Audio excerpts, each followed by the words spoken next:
Okay, we're back.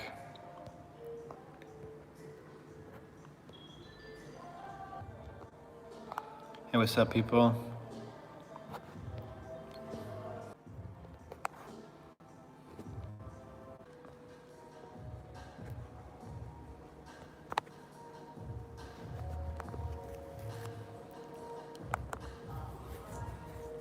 I'm just fixing the whole thing, hoping that everybody is able to join. One sec. Share link.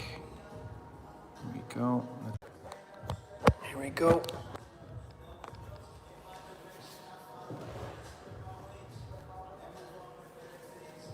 Okay, so people, what I did was I posted the live stream, this one. I posted it again on my Instagram. It's the first post that I made. I added the link in the description. So share it. Share it to the people who are willing or wanting to take the class, take the seminar, so we can get started. Because we're running late a little bit. Okay, first of all, as people are coming in, I'm gonna introduce myself. What's up, everybody? My name is Robin. I'm a professional dancer. I've been dancing for almost 20 years. In about 2 years, it's gonna be 20 years, so it's gonna be a while. Wow, strange. So hi, my name is Robin. If you haven't heard, if you haven't seen. So I started dancing when I was 15, I think. So it was kind of late, but hey, here we are. A lot of hard work, a lot of perseverance, and we are able to get where we want to get. I'm teaching now. I'm a teacher. I'm a professional dance teacher in a couple of dance schools. This is one of them where I'm teaching at. Boom, check it out. Thanks to Katja for lending me the space to do this. Thanks to Tanya. Boom, there she is. Thanks to Tanya for giving me the opportunity to do this, to share my craft, to share my points of view. So yeah, I hope it's gonna be fun. Other things, who am I? So I'm Robin. What do? I dance. I'm a dance teacher. For how long? About 20 years, almost 20 years. One thing that I promised to do for my boys. I'm part of this crew called King's Court. Boom, check it out. Follow us on Instagram at King's Court Crew. We have a bunch of stuff on there. We have music, we have dance videos. We got some performance videos of when we were in the World of Dance competitions, and at the one competition from it was in Italy, in Rome, right before the whole hectic shit started. Sorry for my English. But yeah, now we're here. So what are we gonna do today? We're gonna talk about freestyle, using freestyle. How can we use freestyle? We can use freestyle for a couple of things. I wrote it all down, so I'm sorry if I'm looking downwards a couple of times, but this is gonna be good. I'm gonna give you some tools that will make it easier to access your freestyle. So if you're not used to freestyling, this is a good way to that'll help you start, and that'll help you practice your freestyle. So yeah, freestyling. There's a couple of sentences that I'm gonna say that you can remember that are actually pretty important. Freestyle is only as limited as your own imagination. So if you have a big imagination, you can freestyle how long, how different, how crazy, however you want. If you're a little bit more limited, it doesn't matter. It doesn't matter. For everybody who doesn't speak English, it's a multi-country live stream, so I have to, but it's gonna work just fine. Like for the Dutch people, or for Belgian people, Flemish people, if you can't understand anything, ask your mom, ask your dad, ask your friends, or send me a message right here in the chat, and I'll just quickly translate and then talk to you. But it's the whole general idea that I'll do it in English. So my English is a little bit rusty. It's been a while since I've been to LA or London, so I'm gonna try. So freestyle is as limited as your own imagination. So yeah, some things are that we can use to help our freestyle is first, how do we want to approach freestyle? What do we want to do with our freestyle? What kind of dancer are you? That's the first question you want to ask yourself. Are you a hip hop dancer, urban dancer? Are you modern based? Are you contemporary? Are you jazz? Tap, classic, ballroom, it doesn't matter. It's all about your own imagination. So these freestyle exercises are not only for urban dancers or soloists. You can do it in any type of style that you want. So first step, here we go. First step that we want to do is break down how we want to use freestyle. So what is freestyle? How are we going to use it? So for example, a couple of things that I want to talk to you about first is mindset. The mindset of how are you going to approach the battle? What is the or an improvisation or a freestyle? How are you going to approach your freestyle? What is it for? What is the goal behind your freestyle? So, for example, improv, battle. If you want to make a choreography, if you want to just freestyle by yourself in your room, just chilling. Why are you willing to freestyle at that certain moment in time? So there's a couple of things that you can use for that. For example, location. The location of where you are going to freestyle is important.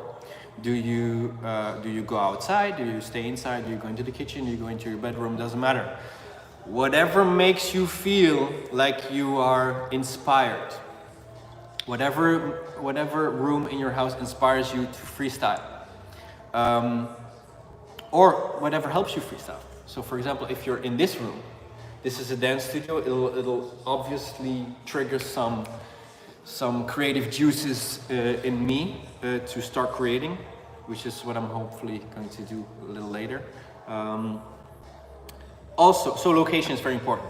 Also, song choice. This is different for every type of freestyle that you want to do. So depending on your dance style.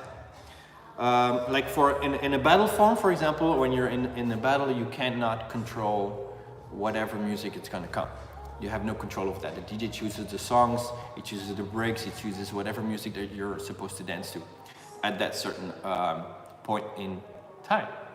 Here we go. So, other than that, if you wanna improve your improv or freestyle or start to freestyle by yourself, there's a couple of ways that we can do it. First one is the one that I'm gonna talk about most, is using freestyle to choreograph or to help choreograph. Like for example, what I had a couple of years ago is I had like a choreographer's block. I did not know how to create anymore. It wasn't working, it wasn't helping, the juices weren't flowing. So I just started freestyling more to help me find new ways to freestyle, new ways to move, new experiences, I think, new inspirations.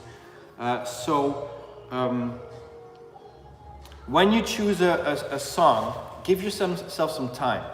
So for example, a little thing that I wrote down is before choosing a song to train, to give yourself some time to get into a vibe. So first give yourself some time to find your energy that you're gonna work with in your freestyle or in this particular thing, your how you want to choreograph. What song are you gonna choreograph to? What feeling are you gonna choreograph to? This is the most important thing when choreographing, is what feeling do you want to translate to movement.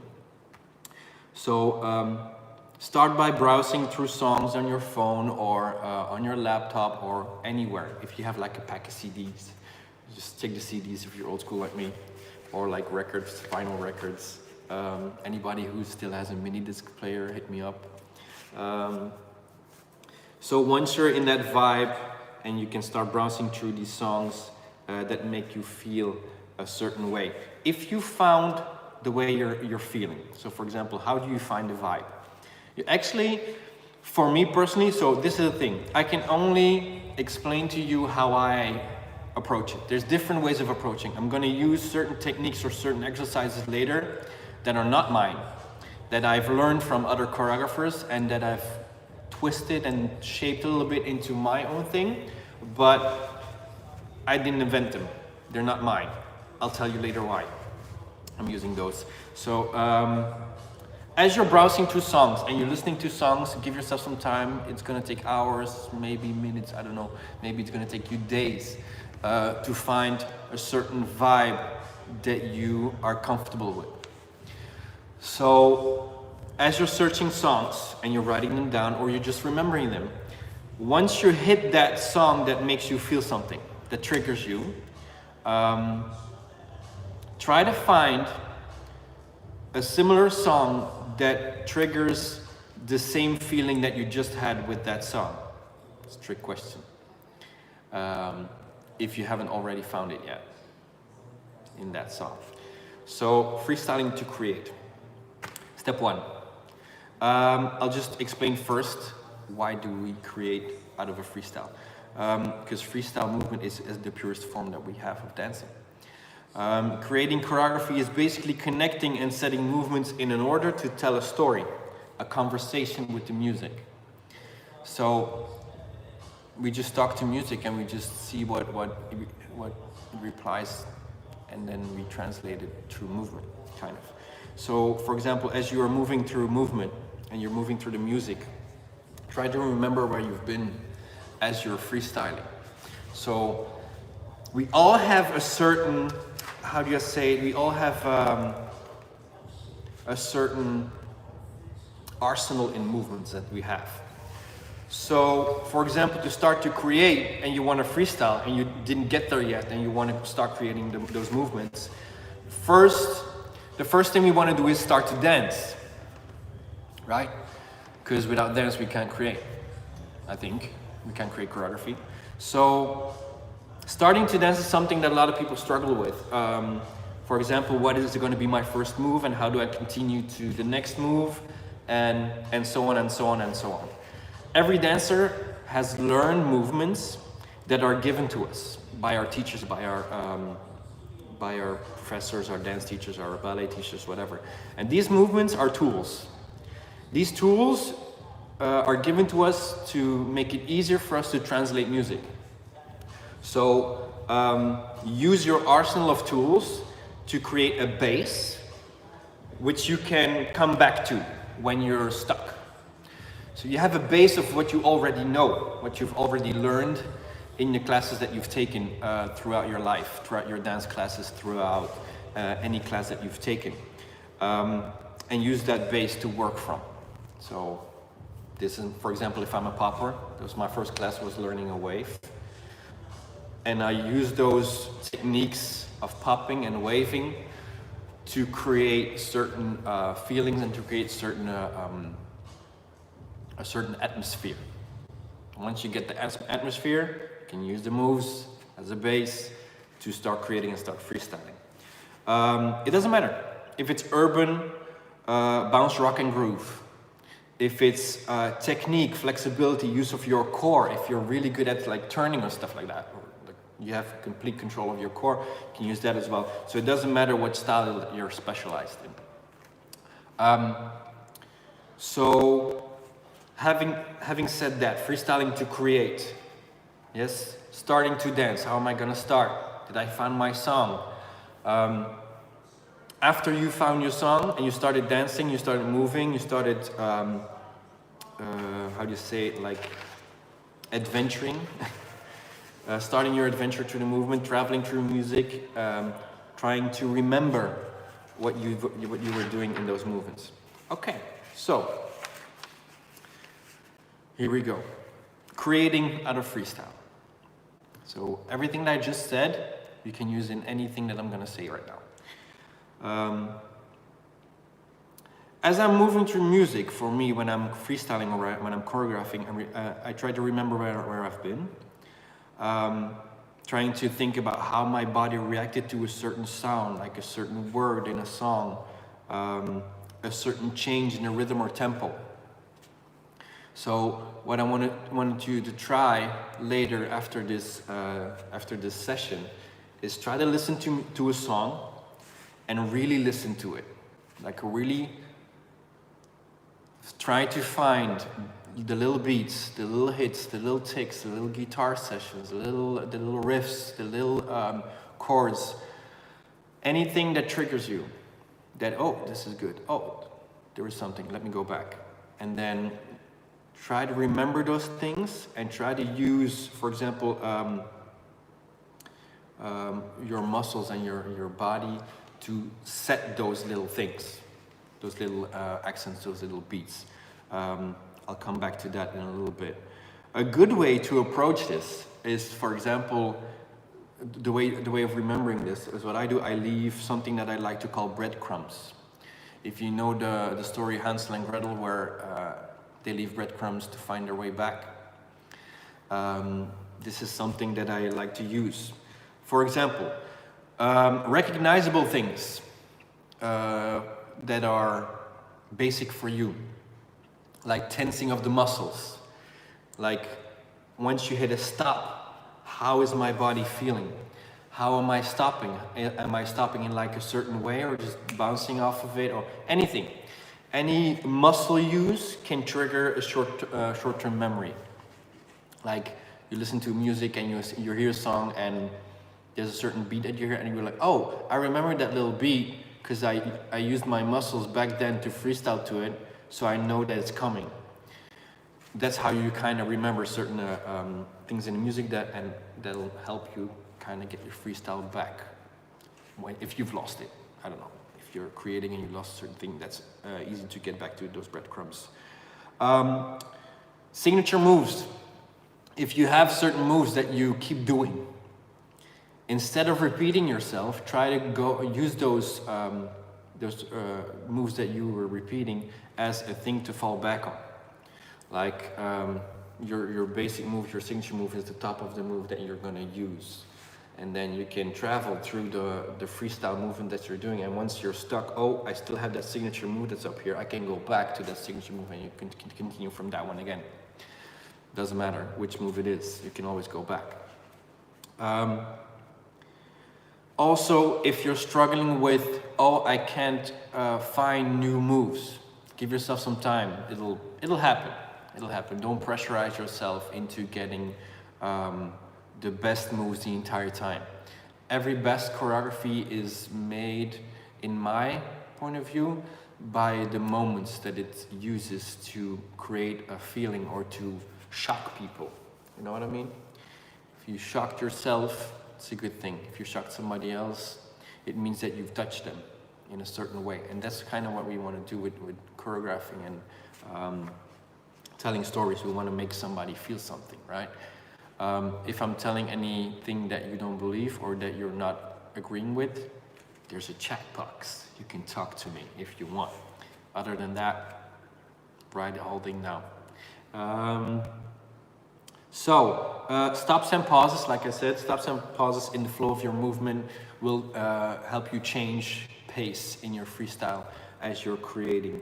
And then it's just repeating the same process over and over again. So going back to starting from scratch, freestyling with nothing, using music to get into a vibe, and then once you found your song, try setting movements and remembering them, leaving breadcrumbs, and then again starting over and over again. Once you start repeating the process and you start mastering the structure of what you're doing, then you're actually already choreographing. You're already creating something because you're repeating.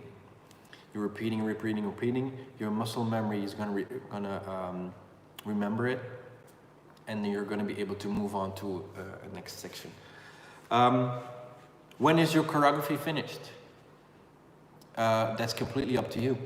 If you wanna have a short piece, if you wanna have a long piece, if you wanna have like a minute solo, if you wanna choreograph like an entire showcase, depends on you. It doesn't really matter. There's no time frame which you have to keep on. If you've had a teacher, for example, saying to you, okay, I'm gonna give you an exercise or an assignment. You have to create something 4 8 counts, 6, 8 counts, whatever, creating out of a freestyle environment, then that's your assignment. But if it's just you creating, there's no time frame, there's no limit. You can go as long as you want, you can go as short as you want. All right, often we go back to a finished piece. This is why it never ends, though. Creating a piece is a journey. It never stops. Even if you haven't danced a certain piece for years, for example, and you want to go back to it because you liked it so much or you loved the piece, and you stumble upon certain things in that piece that you didn't like, or that you found not good enough in your opinion, that means that you've already grown in comparison to what you created then and what you're creating now, or going back to it.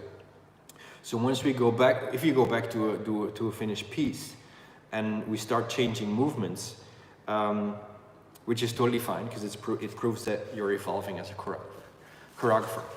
So yeah, that's how we in like a shorter version of how to create from freestyle is just getting used to your body first, the song, getting into a vibe.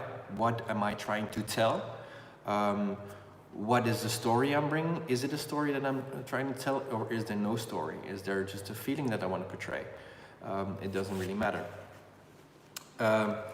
That's what creating. Pum, pum, pum. Here we go again. So, freestyle to choreograph is, I think, the easiest one to use because we're always into that choreograph mode if you're a teacher or creator. If you're just a freestyler and you just want to freestyle for the sake of it, or improv, just want to improv because you're an improv dancer, there's something that somebody told me. When freestyling, try to use music that you don't know, that you have to learn the song, or not even learn the song, just dance to it. And Spider Salah said something that I actually stayed with me. He said, when you're freestyling and your freestyle is dancing perfectly on the song to every little beat, every little sound that you hear, and you know what's coming, it's not freestyling anymore if you're killing the beat. If you're killing the beat, it means that you know the song and it's already choreographed in your mind what you're gonna do to it. So it's not a freestyle anymore. So yeah, because you know what's gonna come. So it's not a freestyle anymore. And this is actually a really good message that Salah said about that. Is freestyle, the word freestyle, it says, the word says it, it's free. It's a free of the freedom to use your own style in movement.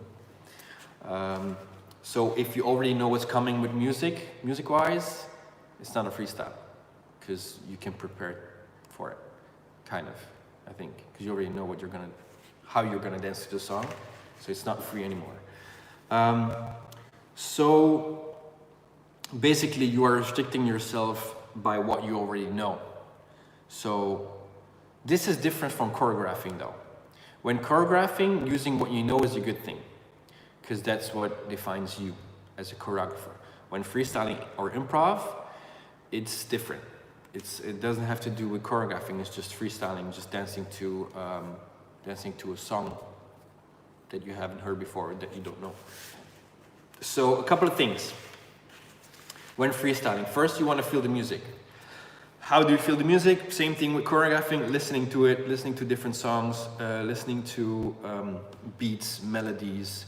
Even if there's no music, a certain rhythm that you're making by breathing or by talking or by making sounds on your own. Same thing, you're making music and you're dancing to it, which is, it's completely up to you, it's completely free. But let's say that we're using music. As we're using music, there's always that certain song that triggers us, same thing as in the beginning. Once it triggers you, start moving, and just moving. Don't remember. Don't try to remember certain things that you did, just move. And once you feel that you're stuck, or you have like a blockage or something, or you can't move, or you see that you're doing the same thing over and over again, just stop for a second. Take a break, take a breather, take a drink, get some water, change the song. Anything that'll help you continue. Or change your mindset, like what is my goal with this freestyle? Am I trying to stand upright? Am I trying to go to the floor? But this is what, I'm gonna come back to that in a little bit. So feeling the music, that's the first thing. Second thing, just move to music. Nothing is wrong, everything is right. when you're dancing freestyle. There's no judge that says how you should freestyle. It's just your own imagination. You're restricting yourself in on the level that you're restricting yourself. It doesn't matter. So instead of restricting yourself to when you're blocked in a certain mindset and you can't freestyle or improv anymore, or you're stuck, try to trust your abilities. Everything that you've learned is a strength that you can use as a tool. In freestyling, it doesn't matter. Like if you've learned, if I've learned like some really high level flexibility, use it. I can jump on my hands, use it. I have a lot of strength in my feet, a lot of strength in my arms, use it. Anything that you have in your arsenal that makes you stronger as a dancer, use it. Like I said, nothing is wrong, everything is right. When you're feeling awkward, when you're freestyling, it's usually a good thing. A lot of my students have said this to me, like, oh, but I feel awkward when I'm freestyling, or I think that I'm making mistakes, or I can't. That word, I can't, I hate the word I can't. And it's a weird thing because I use it a lot as well when I'm trying stuff. I shouldn't though. But there's no such thing as I can't. Everything is right, there's nothing that is wrong. So give yourself space and give yourself time to get into the whole freestyling thing. It doesn't happen like that. You have to get used to it and try it. So awkward is a good thing. Especially when it comes to dancing freestyle. If you're choreographing and you want to choreograph an awkward routine, it's fine. If you don't, try to stay away from the awkward thing. So when it comes to freestyling, I'm going to give you some exercises when it comes to freestyle improv. Just a couple. I have a lot of them. A lot of them are not mine. They've been taught to me by people that I've taken classes from, people that I've taken workshops from. Again, it's not my work. I've shaped them in such a way that I think helps for me as a dancer, but I'm sure that they'll help for you as well, because as I was taking these guys' classes, they really opened some doors for me when it came to freestyle. So exercises. A tap move. Tap and move is, for example, this is an exercise that Sean Evaristo taught me. I don't know if he invented it, but he taught me the exercise, tap and move. There's a couple of teachers that I took class from that have used the same exercise as well. Somebody like Jay Kodish, Tamara Arruti from Spain. She teaches here in Belgium as well. She used the exercise as well. She's a dope choreographer, check her out if you don't know her. Yeah, for example, I'm just gonna step back a little bit for this one. A tap and move, I'm just gonna like a short exercise for it, is you can use it on yourself, you can use it with a friend. Nowadays, we can't touch each other, so better not do it with a friend. Or if you're in quarantine with somebody, you can maybe practice it together. If you're in the same living space, tap and move. Just gonna touch somebody. Like for example, I'll take a step back here. For example, you can use certain points on your body that you want to engage. For example, if I want to tap my shoulder, I tap my shoulder and my shoulder is going to react to it. I tap my face, my face is going to react to it. Tap my knee is going to react to it. Everything that is possible in movement-wise, you can use. If you're with two people, you can use your partner by just choosing certain areas on the body to make them move. If you get tapped on the head, tap on the chest, tap on the back, tap on the knee, tap on the hips. It doesn't matter. You can use any little part of your body to engage it. Same thing with if you switch partners, you have a different kind of feel because the partner has a different feeling to a certain song, I think. So tap and move. You can use your entire body. And as you're doing the tap and move exercise, you can actually kind of guide the person how you want them to move. But there's a control to it and there's a trust thing to it. If you control it, you can choose what the person is going to do and how they're going to do it.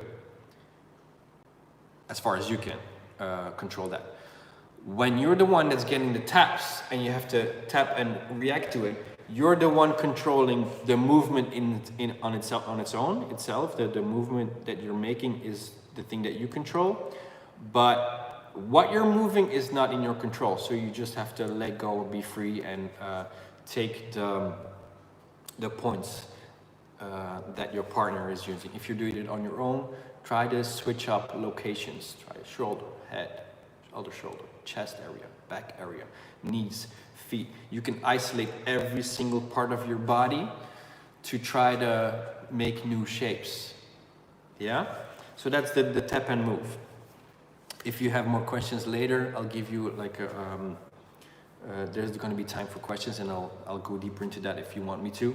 The second one is an exercise that I've learned when I was in Dublin. I took a camp called Take Flight in Dublin, which was a crazy good camp. It was an intensive. Kerry Milner, Take Flight, check it out. Paradox was one of the teachers there, and it was, I think it was the first time I took his class? I think it was the first or the second time I took his class. And he used, when it came to urban, he used a couple of things. He used speed, power, and size as ways of using your movements. Speed is the tempo of the song, or the tempo of the tempo of the movement that you're going to do it in. Power is how strong a movement is executed with the amounts of resistance, I think. Kind of resistance shaped in your movement. Like if you have if you use a strong resistance, if you use a light resistance, that'll change as well. And then the size, how big is your movement gonna be? Is it a small movement? Is it a huge movement? So how do we play with that? There's a couple of things. Paradox, he combined this exercise with bounce, rock, and groove when it came to hip hop, but you can use it in different styles as well without using the bounce, rock, and groove. So, for example, speed. Using speed of movement. There's 5 gradations of using that. One being the slowest, 5 being the fastest that you can move. And the 2 and the 3 and the 4 are the ones in between. So for example, if the 1 is the slowest that you can move, like really slow, for example, almost not moving. If you're really slowly in your movement, I'm going too fast even right now. But 1 being the slowest that you can move, 2 a little faster, 3 is like kind of middle. So how would you regularly groove to a song or move to music? 4 being a little bit faster, and 5 being the fastest that you're able to move. So full speed. If you're up on beat, off beat, doesn't matter. It's all about the movement in this exercise. So you can try and use this. Yes? Power, resistance. 1 being no resistance, no power. 5 being the most resistance that you can use. For example, if I'm using no power at all, the 1, fast, no resistance whatsoever, you can use any movement you want. When it comes to 5, the resistance that you're using will make it harder to move.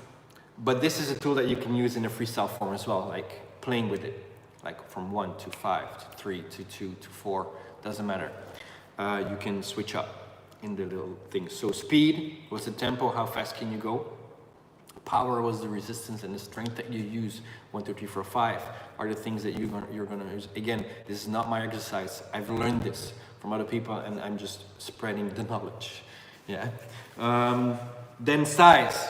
1 being the smallest you can move, the tiniest little movement that you can use, and 5 being the biggest you can move, like your entire body space, your entire area that you're able to move around. Okay, so one thing though, when using these 3 points, speed, power, and size, as you're using 1, try to stay away from the other two. If you're using speed and you're using 1 is the slowest, usually people resist more because they're moving slow and they're trying to use the resistance to gain strength or to control everything. Try to let that go. Don't use the power, don't use the size. The speed is what's important in that section. Same thing with the power. If you use power and you're having a lot of resistance, you usually go slow, but you can use a lot of power and go fast as well. So it doesn't really matter if you're, it's not gonna help if you're combining, because you're gonna keep yourself in those boxes. Moving fast is with less power than moving slow, or the other way around. Use it however you like. For example, a good style that uses power with speed is crump. They go fast and they're really powerful. Or they go slow and go lightweight. So, depends on what style you're using. Same thing with size. People that go big usually use more power, like strength, because it restricts them to move. Try it. Try to go bigger. Or even if you use big movements and you use a slow kind of song, you can move fast as well. There's different rhythms in a different song, but that's something that we're going to come back to in a different exercise. So I hope this one helps you, this exercise. So speed, power, size, 1, 2, 3, 4, 5 in the gradations of your exercise. Then, third exercise is playing with shapes. This is something that I use a lot. Just gonna get a quick drink. You guys also, if you want to get a drink, just take your drink. I got my tea. It's homemade tea, so I'm enjoying this.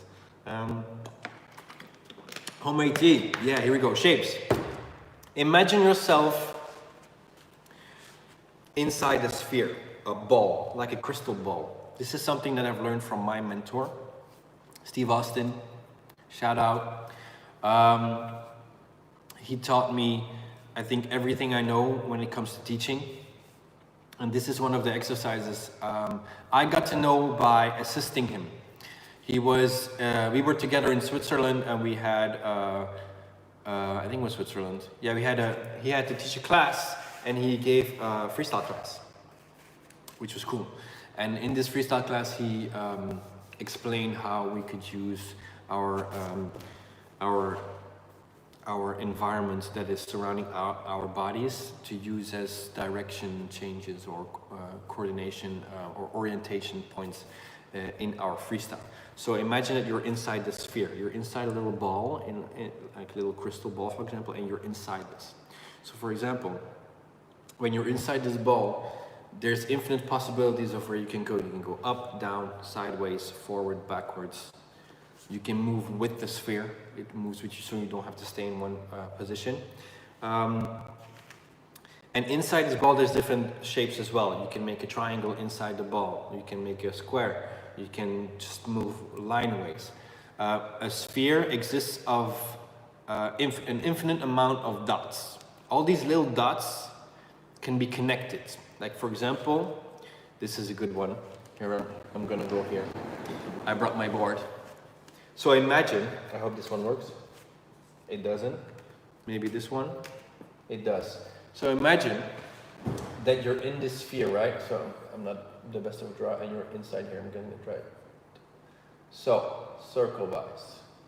You're inside the circle. In this circle, you can make a lot of different shapes. So you can make a triangle in this circle and follow with your body the lines. You can use a square inside a little circle and follow those lines. Same thing with lines. If you lose lines, for example, I'm just gonna figure this out. If you're in a circle, I'm not the best drawer, so I'm sorry. But if you're in this circle, and this is where you're standing, for example, your feet are here, body, arms, head. I'm drawing it like this because there's no limits. I hope you can see it. If you're not able to see it, tell me, because it's pretty light here. But in this sphere, you have your legs, your feet, your arms, upper body, head. This sphere, the crystal ball, is filled with dots. all these different dots. And every little dot can be connected with a line. It doesn't matter what direction the line goes. You can go from one dot to the other and keep continuing finding new dots because it's full of them. You can continue to that one, cross that way. Yeah, this is kind of what you can use in that sphere. Now, I've now combined these dots with my marker. Imagine your hands, shoulders, arms, head, neck, back, legs. Every part of your body is a marker. And you're gonna draw lines from one point to the other. Forward, backwards, up, down, underneath. You can go in whichever direction you want by just connecting dots. But this is an exercise, just don't try to choreograph by using that. You can try to, but it's gonna be hard. It's hard for me as well, but I'm trying anyways. So shapes, squares, circles, triangles, lines. This is kind of a short summary of this exercise. This exercise takes like 2 hours on its own. So yeah, try it. It's gonna be fun if you try it out. Then one more thing, one more exercise that I'm gonna talk to you about, and this is called rhythm use. When you hear a song, there's always like a frame to the song. There's like a bass. In a certain song, you know what? I'm just gonna let you hear a song, I think. Yeah, I'm gonna let you hear a song, and I'm just gonna give you an example, I think. Just gonna put on a song that I like, that I like to freestyle to it. I choreograph to it as well. Give me a sec. We'll do this to music. It's gonna be fun.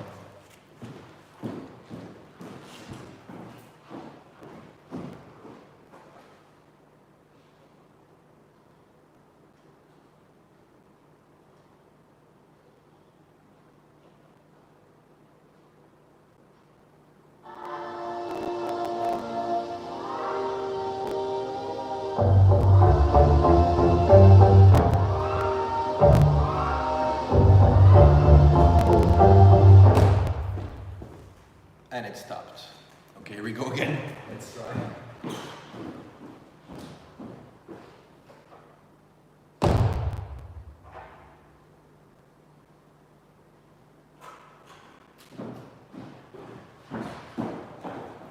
Okay, it doesn't matter. It doesn't matter. There's no sound.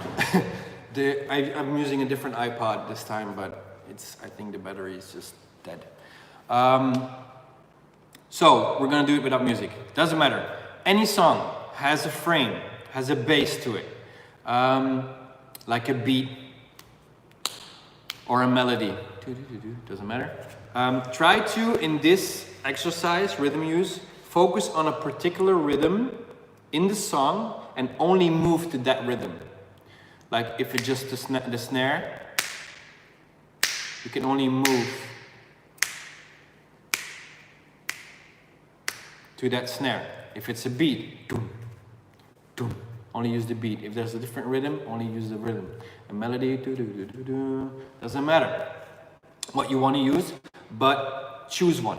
Choose a rhythm, focus on the song, listen to it a couple of times. Once you've heard the rhythm, try only dancing to that rhythm as you're freestyling. Yeah, and just try it. Same thing with when you're in that sphere thing, the last exercise that we used, you can combine those. Use the rhythm and the 5, 6, 7 inch size, power, speed. You can combine that in this rhythm use exercise. This is basically an exercise that you can combine with any exercise, I think, because the rhythm in a song changes the entire time when it switches song, or even within the song. And this is gonna help you. This is gonna help you freestyle more if you start focusing on different rhythms in different songs. It's gonna help you freestyle. Yes, All right, so going back to that freestyle improv, do a little summary about what we've talked about now in this part. So, do not restrict yourself with what you know. Give yourself some freedom to converse with the music in a free way, as free as possible, in a way that's as free as possible. See, this is live, so we're gonna have bloopers for sure. So to be as free as possible in your movement, do not restrict yourself by what you know. There it is. This is different from choreographing. You have to remember what you did when choreographing. So, a couple of points. Feel the music. Just move to the music. Just moving to music is dancing already. Yeah. Trust in your abilities. Trust in what you know. Don't restrict yourself to what you know, but trust in what you know. It's different. Nothing is wrong. Everything is right. Remember that. A good friend of mine from back in the day told me this. Awkward is usually a good thing when it comes to dancing freestyle, so don't be afraid to feel weird when you're freestyling, or if you're feeling like, oh shit, this doesn't look good, or this feels weird. It's a good thing.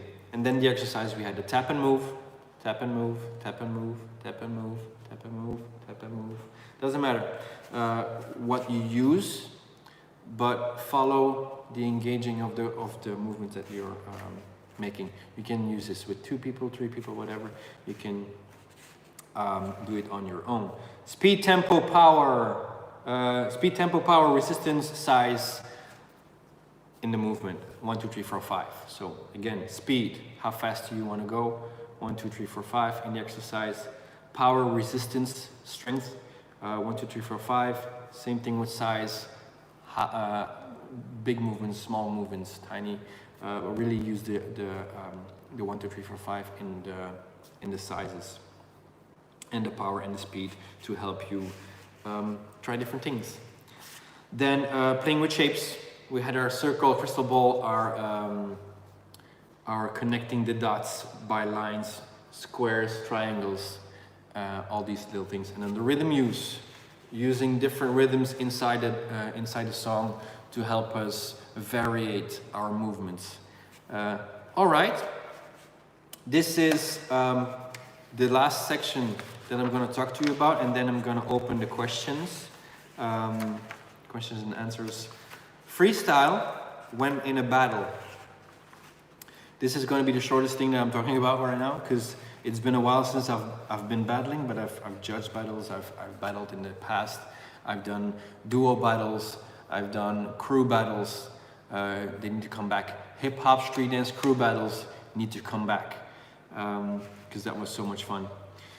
Freestyle in a battle form. Freestyle in a battle form starts with how you want to approach this battle. How are you going to prepare for a battle? Again, sorry for my English. I'm hearing myself and it's the worst, but I'm trying. When battling, it's never good to set a certain goal for yourself when it comes to specific movements that you want to do. Again, it's a freestyle, so the freedom that you use to dance to the music is gonna help the judges see how you translate directly from the music and not by what you know. So not using too much signature movements on signature hits or beats, or if you know a song, it's great. If you don't know it, it's better. Practice different songs when you're practicing at home to go to a battle. Like for example, let's take it this. In 1 month you have a battle. How are you going to prepare for that battle without over preparing for it? So practice different songs.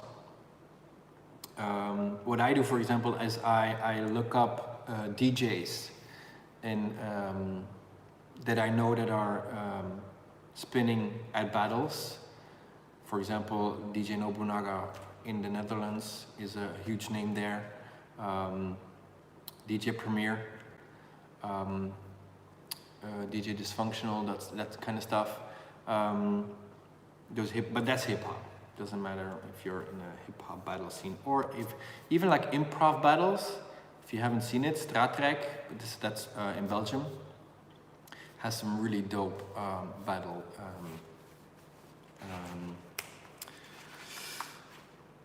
Has some real dope battles that are going on. When all this hectic thing is over, all this coronavirus quarantine is over, there's going to be a lot of battles, I'm sure of it.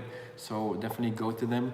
There's battles online to check out, but we're straying away from the point. So practice different songs. What are your strengths and what are your weaknesses when you're practicing for a battle? What are the most things that you fail? And what are the things that you're good at? Train the things that you're failing in, and use the things that you're good at as a base, as a foundation to work up, to like build on. Then play with characters, feelings. What do you want to show? If it's a song that the DJ is playing that gives us like a sad feeling or like a fight feeling or anything, try to base a personality onto that. For example, I don't know, if it's a happy song, maybe Charlie Chaplin would be like a good personality that you could portray. You could be like a happy, quirky guy. If it's dark, you can use like an animal kind of thing, doesn't matter. Yeah, and mix levels. Do not be afraid of the floor.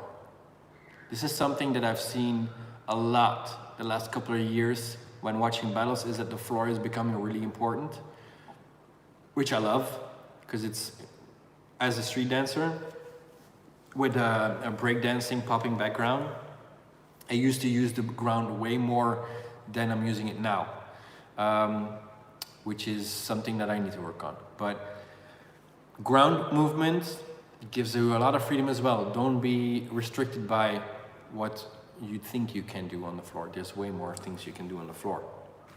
Again, it's a free style. You're completely free in what to do. But yeah, preparing for a battle, make sure that you're confident. So practice your confidence. How do you practice this? Talking to people, I think, or discussing, or getting a point of view across. I don't know. Talking to yourself in the camera. Like for example, something like this is a really good practice for me, because I do not go live ever. This is the first time I'm doing this. So here we are. There is no set process or a set way to freestyle. It's all completely up to what you are as a dancer, how you move as a dancer. And how you wanna create, how you wanna improv, how you wanna freestyle, how you wanna battle. It comes from, first of all, comes from you, and then after that, it's just exercise and practice. So I hope this information is gonna be helping you a lot. So I'm gonna go over the things that we've talked about from the beginning till the end. If you've written it down, top. If you haven't, now is your chance, write it down. So, art of freestyle. What are you going to do in the freestyle? You have tools to make your freestyle more accessible, your base. Freestyle is as limited as your own imagination. Taste in music. Style. Is it urban or classic, modern, jazz, tap, ballroom, it doesn't matter. Your mindset is what matters. Why am I freestyling? What is my mindset? Is it for a battle? Is it just for freestyling? Chilling in my hotel room, chilling in my bedroom, chilling in the living room? Or is it for choreographing? Song choice. In a battle form, you cannot choose a song, so it doesn't really matter. Improv or freestyle by yourself, choreographing. Before choosing like a song to train yourself, let yourself get into the vibe first. Then, very important, song choice is based upon the feeling. Then, starting to dance, you have your arsenal of movements that you've already learned throughout the years that you've taken classes and the teachers that taught you to dance, or even just by watching YouTube, for example. This is something that when I was growing up, I used a lot of YouTube videos to teach myself certain moves. I think one of the first videos that I saw on YouTube was Fuss by Sean Evaristo at Millennium Dance Complex, which, yeah, it was a long time ago. It was a great video.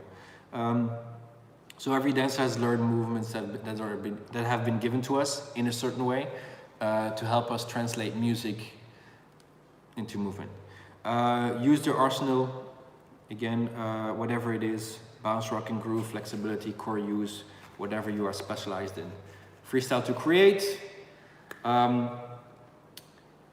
Breadcrumbs, leaving breadcrumbs to remember what you did.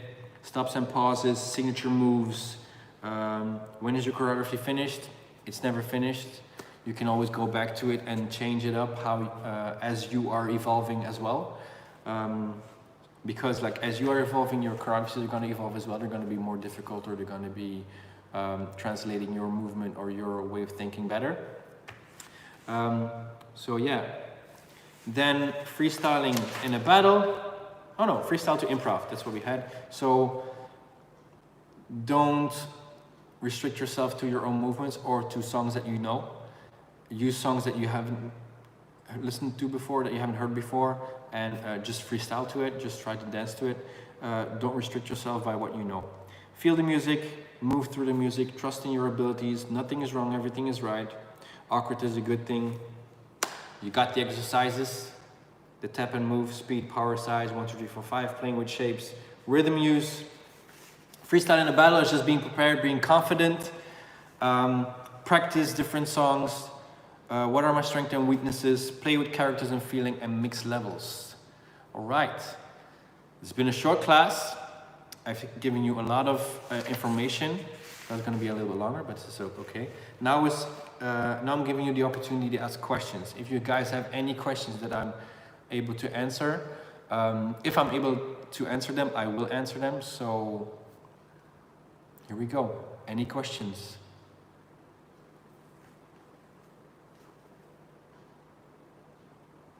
Let me see if I can open it. Top chat, live chat. Okay, let me go back real quick.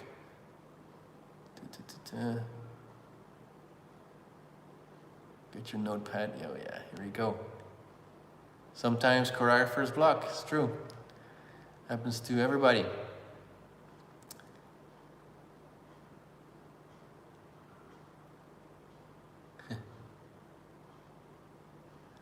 The I can't, yeah. Here we go. Hey Kata, how are you? Much needed class. Thank you. Oh yeah, for sure. You can look stupid when you're freestyling, Tanya, for sure.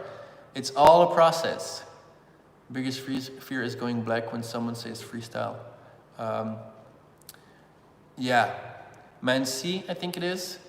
Biggest fear of going blank when somebody says freestyle, and then you're just blocking. Basically, it's just letting go of when the person says now freestyle. Instead of getting the person to say it to you, say it to yourself, and just block it out and just listen to the song. Just listen to it. Don't listen to the sentence that just been told, but give yourself some time. Never put any pressure on yourself when you're freestyling. If you put pressure on yourself, you're gonna fail for sure. And failing is good because failing teaches us something, teaches how to get up again when we fall. Yeah. So to help you get out of the frozen section when you block or when you blank, breathe and give yourself some time to get over it. Can you give some tips, exercises for using the floor? Basically, the exercise that I gave you, the tap and move, speed, power, size, you can use these exercises, the shapes as well, rhythm use, by just sitting on the floor and just trying to move around on the floor. Just trying. It's gonna hurt a little bit more if you're not used to it, but you're gonna get used to it eventually. So every exercise that's used upright can be done on the floor. Even flips, I think. So tap and move, it'll help. Speed, power, size, playing with shapes is gonna, yeah, just bring it down, bring it onto the floor. Start on your belly, start on your side, start sitting. Have your feet crossed, have your feet up in front of you, it doesn't matter, yeah. Then, I hope that helps you, Zoe. I feel our freestyle is so good when no one's around, but when people are around, it's stupid mostly. This is the pressure though. This is when we, I'm gonna first read these 3 comments and then I'm gonna summarize it. I always use the same moves, please give some tips. Yeah, right, okay, so.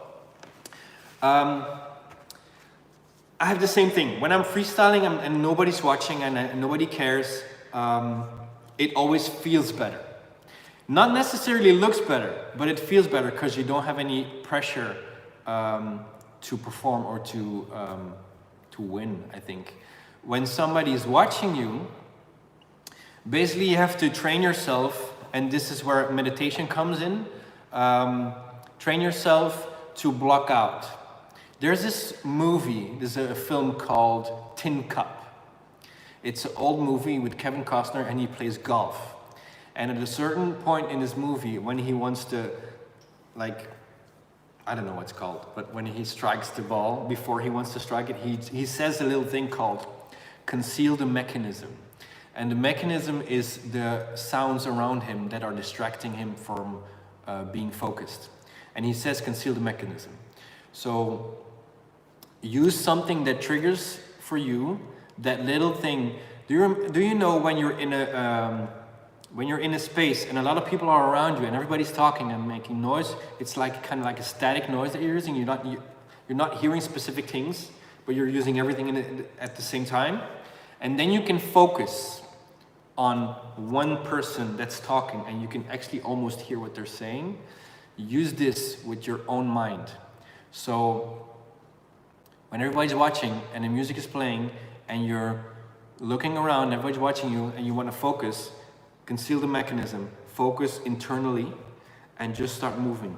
If it's just a freestyle session, like a cypher, just start moving.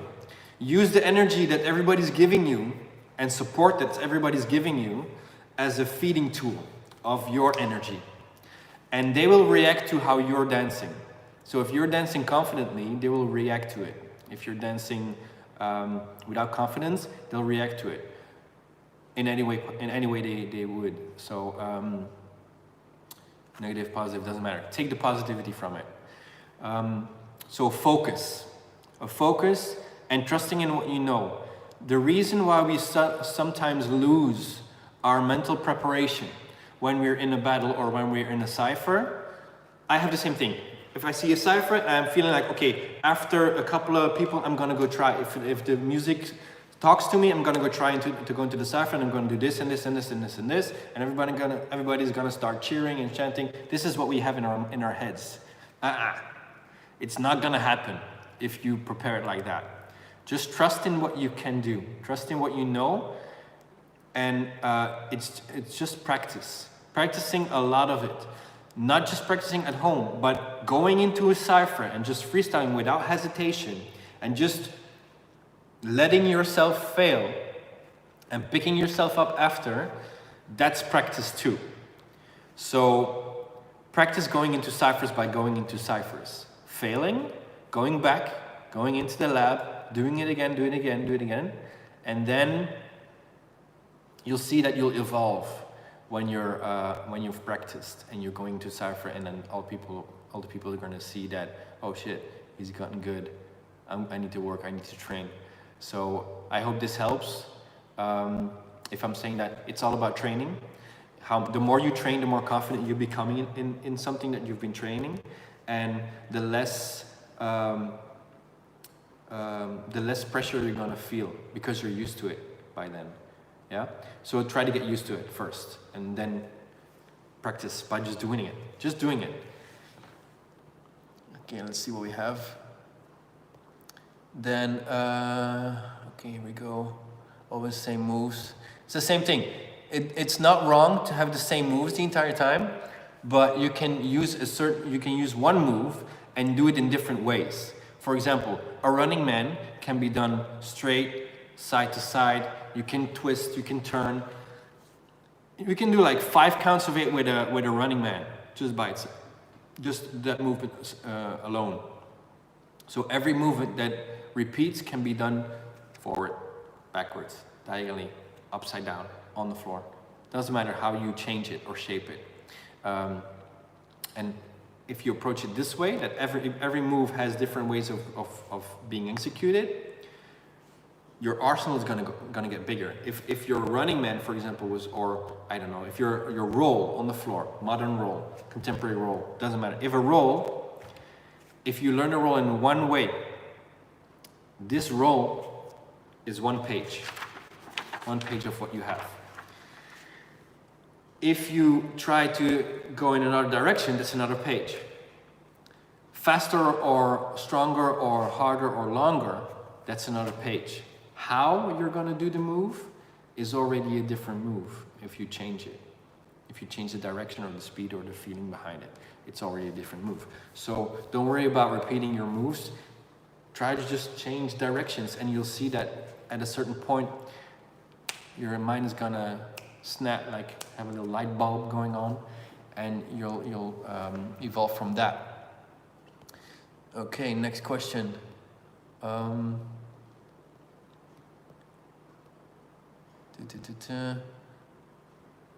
lose my present when it's done. I feel like I could have done much better. Always. We can always do better. And then we go back and then reflect on that and don't try to remember what you did, because you won't. You won't remember what you did because we always do something else. But remember how you moved and how you felt, and bring that back as you practice. Great class, thanks. Oh, that's so sweet.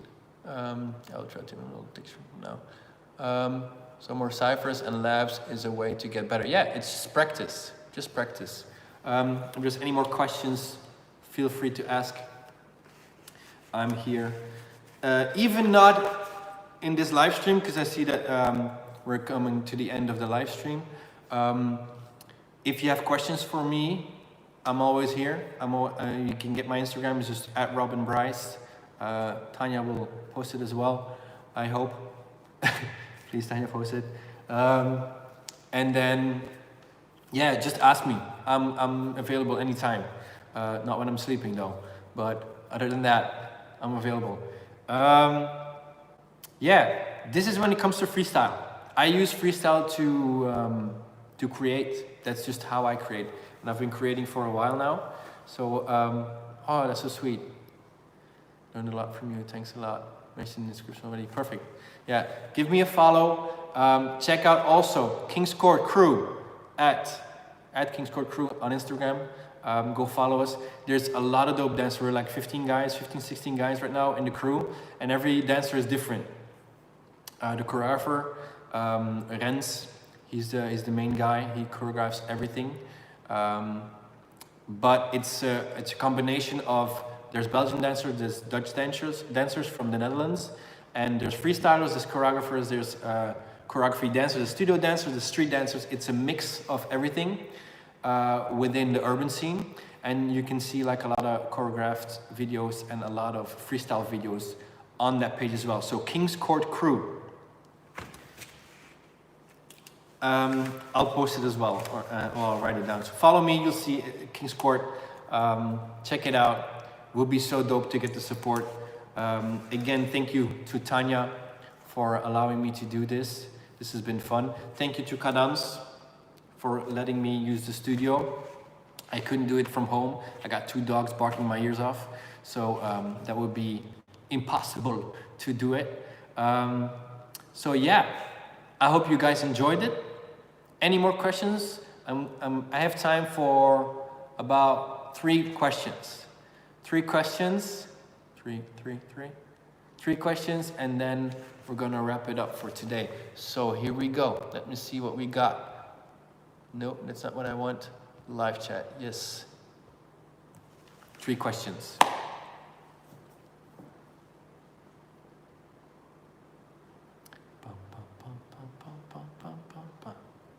Yeah, dogs would have been fun though. They would have been fun, but they would, yeah, I don't think the camera would survive. Let's move this a little bit more light. Yeah. No questions? Tell us about my journey. Oh, wow.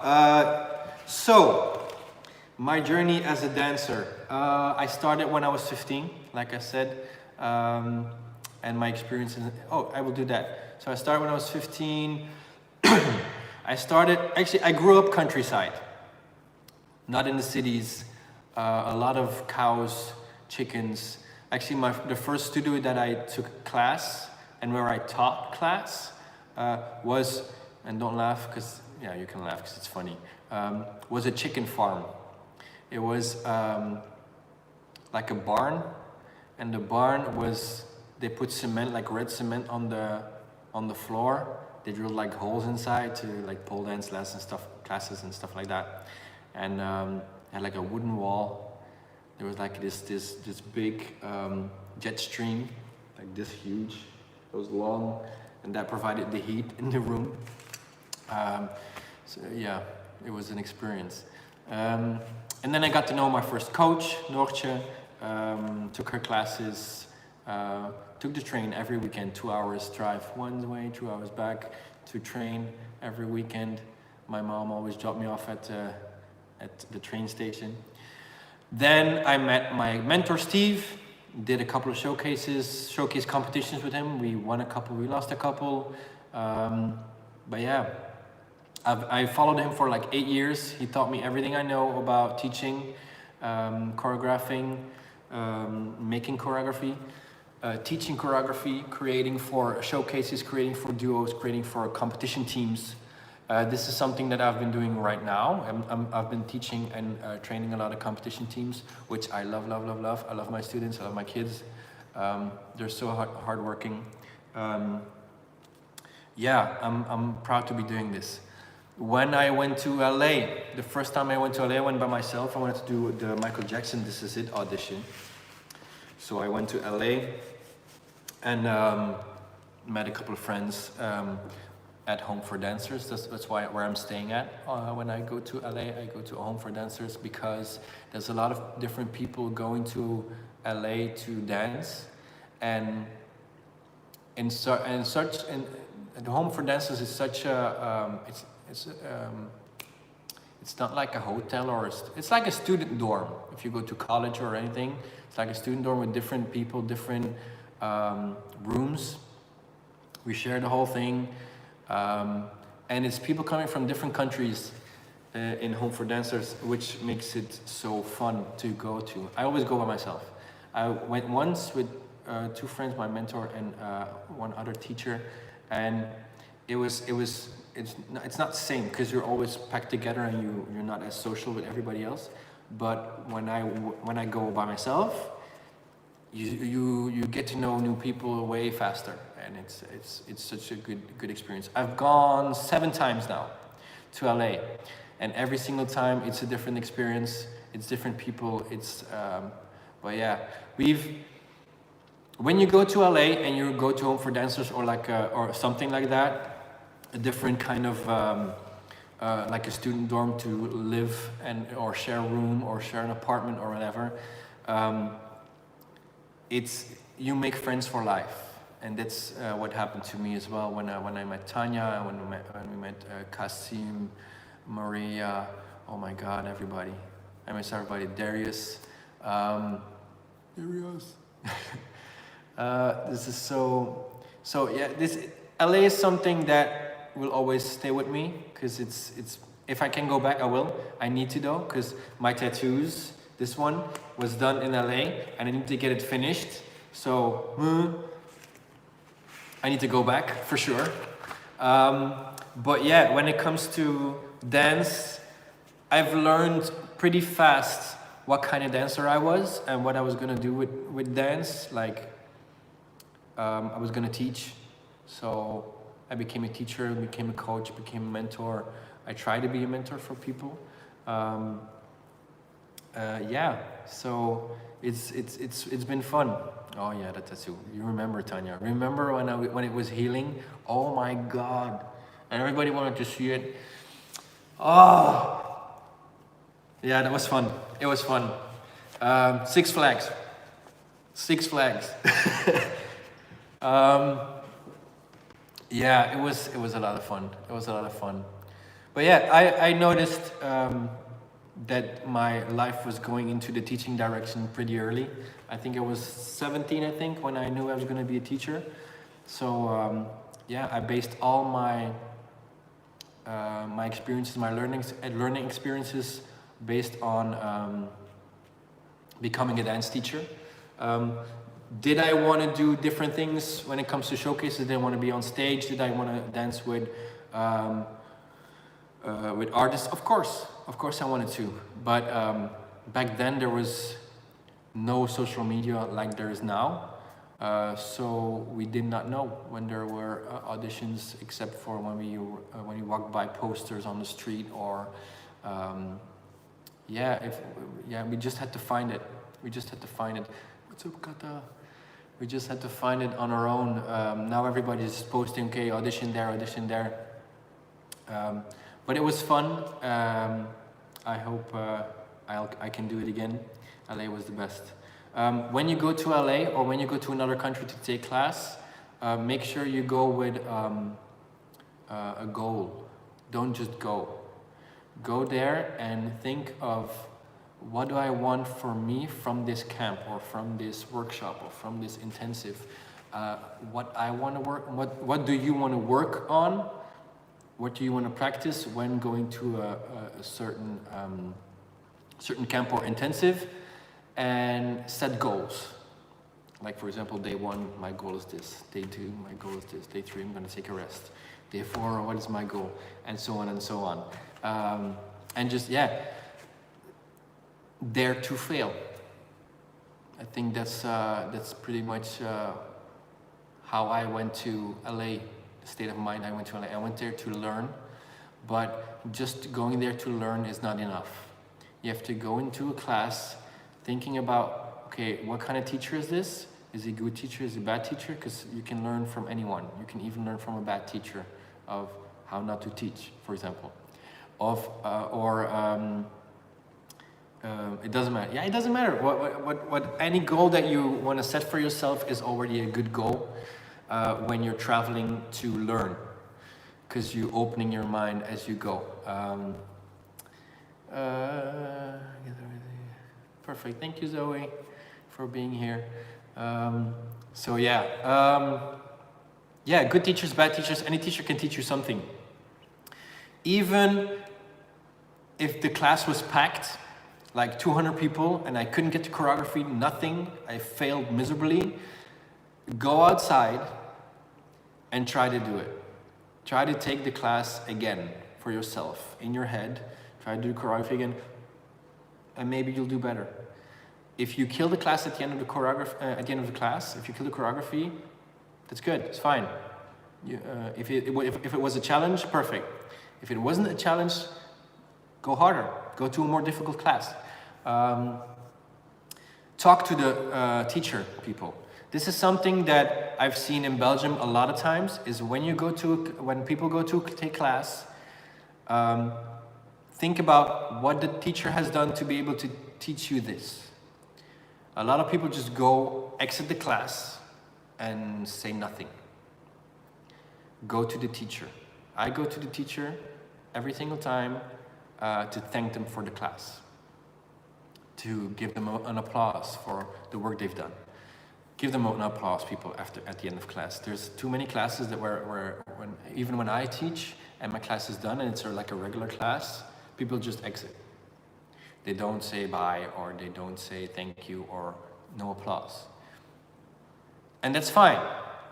A lot of people do though. A lot of people thank me. A lot of people clap. A lot of people say, oh, I have a question at the end of class. Can you help me with this?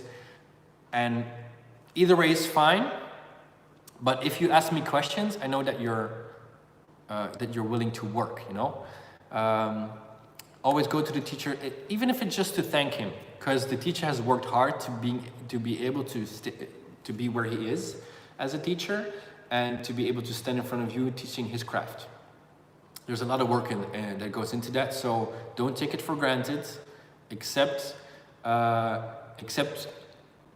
failing and miserably failing hard, and accept it to be a difficult class when you're prepared to have a difficult class. No, it's not good. Wait.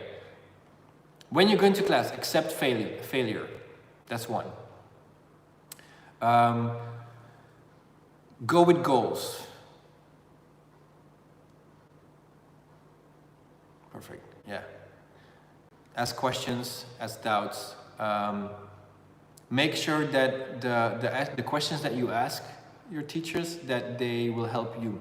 Not just like, for example, oh, what did you have for dinner? Was it good? Oh yeah, maybe. Oh, you can cook. Yeah, perfect. Those are questions that are not helping you. But ask questions that are helping you. As a dancer or in the choreography. Doesn't matter. Yeah. So respect is important to the teacher. What else? So when I went to LA, I had a goal in mind. I wanted to get better. I wanted to help me choreograph better. Or I had like a choreographer's block and I needed to take class. So I went there to take class. Same thing with camps, studio workshops, outside of workshops, anything. Just, yeah, be open and be respectful to the teachers and acknowledge their work. Like they've put a lot of work into this, and yeah, give them some praise. Definitely do that. It's, for me as a dance teacher, we always try to figure out if we're helping or not.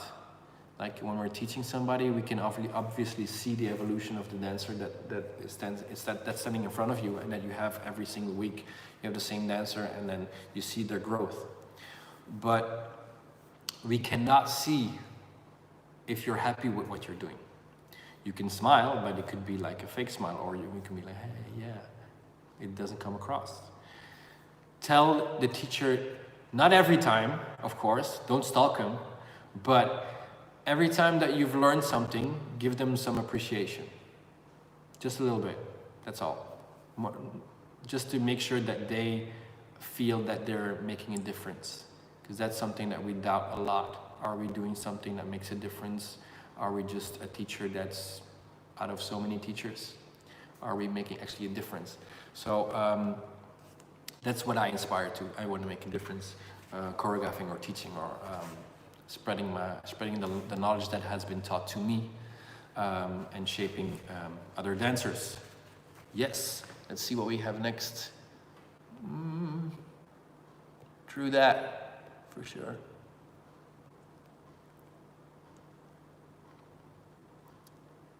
Okay, one final question. Last one. Give me a good one. Give me a good question.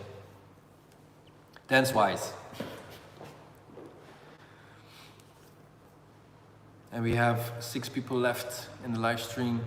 So any 6. Any of you that want to ask a question, shoot. I'm just going to answer it really quick in Dutch as well. Iedereen die nog vragen heeft, of als je het niet begrijpt of zo, voor de Engelsen, degene die niet Engels praten, stel gewoon de vraag. Mama kan het misschien vertalen met papa. En ik ga het wel in Engels vertalen.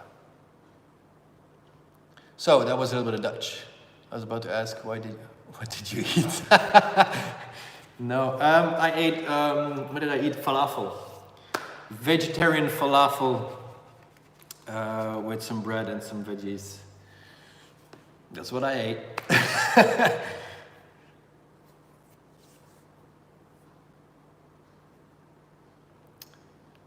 Last question, here we go.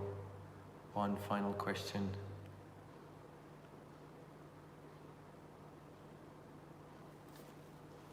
Think about it. Think about the question. as we're continuing, I have a question for you guys as well. Have you learned something from this? Is there something that you would like to have me talk more about? We have time, unlimited amount of time. Are there certain things that we've talked about today that you want me to repeat again, or that you want to ask questions about? Art of freestyling, choreographing, art of freestyling to create freestyle in a battle, just freestyling, or having a freestyle assignment? Anything? Nothing? No.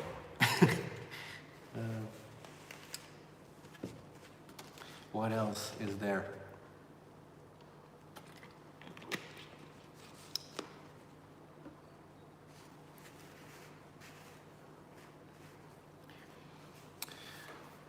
Also, there's always something that you can do when contacting Tanya, for example, is we're always looking, she's always looking for people that can give you new tools and new classes. If you want another class given by me, something different, maybe I can teach you choreography, maybe I can actually do some exercises. Just hit Tanya up, give her some shout out, ask her, or maybe even like if there's people that you know that are great at teaching, or that are great dancers or great creators, but nobody knows, here's your chance. Go to LA Perception and forward them the Insta profile or anything, that any contact information that that they would be able to use to help you. How do we balance energy and cleanliness in steps?